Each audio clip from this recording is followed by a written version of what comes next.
তো নেক্সট আমরা একটা গাছ দেখব।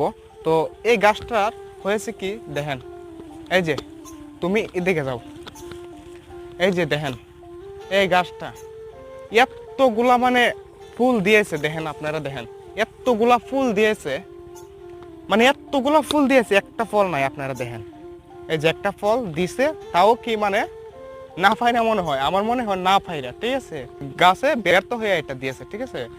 তো দেখেন এতগুলা ফুল ধরেছে, একটা ফল নাই। তো তার মানে এটা কি বুঝতে হবে আমাদের, এটা মূলত একটা বেটা গাছ, ঠিক আছে। তো ওই কারণে মানে ফলন দেয় নাই। গাছটা কিন্তু বেশ মোটা হয়েছে এবং কি সুন্দর হয়েছে, কিন্তু ফলন নাই। তো আমার নিয়মে মনে হয় এটাকে মানে শেষ করার দেওয়াটি ভালো।